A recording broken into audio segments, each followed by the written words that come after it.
So as I'm sure most of you guys noticed, the first ever trailer for Spider-Man Far From Home came out earlier today, and it's fucking awesome. I still can't believe that we're getting versions of Hydro Man, Molten Man, and Sandman with a bubble helmet wielding Mysterio all in the same movie. It's like we're getting a small taste of what the MCU Sinister Six is gonna be like, except most of the villains in this one probably don't actually exist. Either way, it's pretty badass. The thing is though, even with a ton of other things in the trailer that actually deserve a decent breakdown and to have a couple theories thrown at them, I've been seeing a bunch of people citing this trailer as proof that we'll definitely be seeing Tony Stark die off in the upcoming Avengers Endgame. Well, damn, that really sucks actually. I mean, I can't believe Marvel would actually kill off the guy that helped kickstart one of the biggest franchises in movie history, let alone grow a pair big enough to tell everybody about it in the first trailer of a Spider-Man sequel. This proof definitely has to be something huge, right? I wonder what it is. Oh, it's a check, a single line, and a weird look on Peter's face.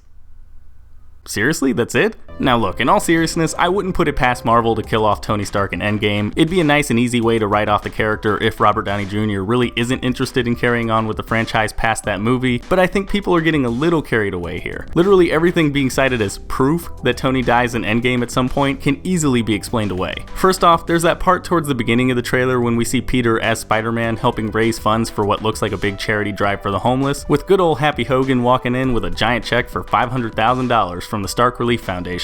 And while it does make sense that Tony might decide to just drop some money on a local charity, especially one endorsed by his protege, a lot of people notice that the check's actually signed by Pepper Potts.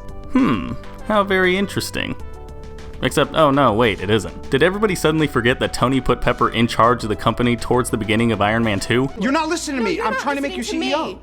I hereby irrevocably appoint you chairman and CEO of Stark Industries, effective immediately. Now, to be fair, the rooftop scene at the end does make it seem like she quits or surrenders control back to him, but at the same time, we also saw her running around making executive decisions in Iron Man 3, and in Age of Ultron, Tony himself made it sound like Pepper's running a majority of the company. Started out, Jarvis was just a natural language UI. Now he runs the Iron Legion. He runs more of the business than anyone besides Pepper. Plus, Kevin Feige already confirmed that Pepper was the CEO of Stark Industries like 5-6 years ago, so why there's still a debate going on about what her job is, or why she's signing checks for an organization that's existed for a few years now. Stark Relief Foundation? Already on the scene. Stark Relief Foundation? I don't know. Anyways, going back to the Far From Home trailer, there's a bit when we see Happy on what I would assume is a company plane telling Peter that he's gonna have to take care of his current problems all by himself. You're all alone. Your friends are in trouble. What are you gonna do about it? Sure, that may sound a bit grim, but at the same time, what if he's just telling it like it is? I mean, we did see Happy gain a whole bunch of respect for Peter at the end of Homecoming, and we know that there's something going on between him and Aunt May in this one. New dress? Yes, it is. How'd you know? What just happened? So what if Happy just takes it on himself to psych Peter up and give him a real heart-to-heart talk about taking care of your own problems and not always running off to some other person or some other hero for help? Maybe this part actually happens towards the end of the movie, after we find out Mysterio's actually a bad guy. Oops! Spoilers. And after calming Peter down, Happy talks him through whatever he has to do to save the day in the end. And then there's that look on Peter's face when he's looking at the Spider-Man suit. Okay. And?